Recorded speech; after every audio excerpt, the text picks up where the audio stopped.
wasiiro ka tirsan guddiga difaaca ee dowladda Puntland iyo saraakiil kale ayaa ciidankan iyo gaadiidkooda dagaalba ku soo dhaweeyay jiida hore ee gobolka Sool halkaasi oo ay ka socdaan diyaar garowgii ugu dambeeyay ee lagu xaqiijinayo xoreynta gobolka Sool ciidamadan oo hore ugu sugnaa degmada Cudud ee gobolka Sool iyo deegaamada hoos yimaada xildhibaan Keentay Awil Cali oo kamid ah golaha wakiilada ee Puntland ayaa sheegay in ciidankani ay diyaar u yihiin ka qayb qaadashada xoreynta dalkooda kana u yimi inay xoreeyaan dhulkoodii iyo wadankoodii ka qayb qaataan ciidamada Puntland ee xoreynaya xoreynta ka qayb qaataan cadawga ku soo duulay arinta dalkoodii ku soo duulay inay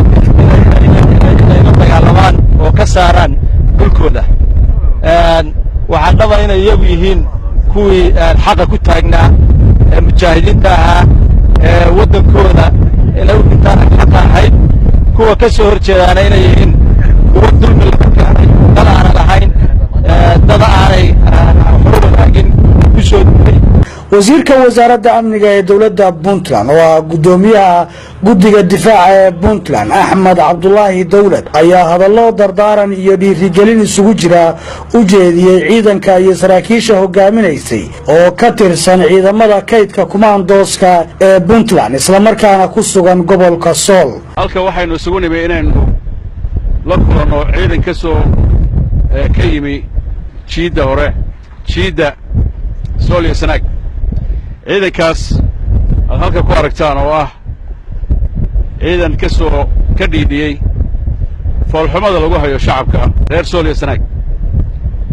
waxaanu rabnaa inaan halkeedii ku soo dhaweyno annaga oo ah guddiga difaaca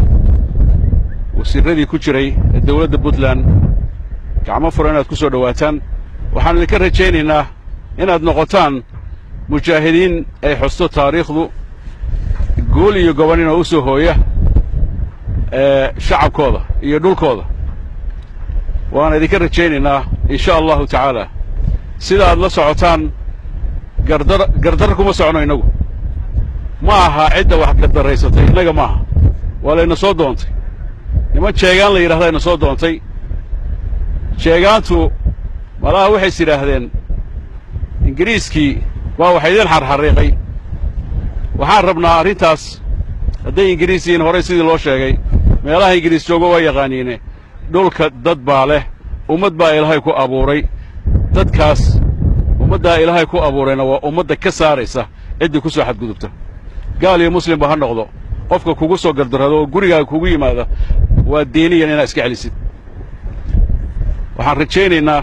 inaad noqotaan kuwa geesiyiina taariikhduna xusto haddii alla idmo guul iyo gobonnimo dhammaanteen guushuna waa soo dhaqsanaysaa haddii alla yidhaahdo maxamed saciid qoslaaye Puntland TV Garowe.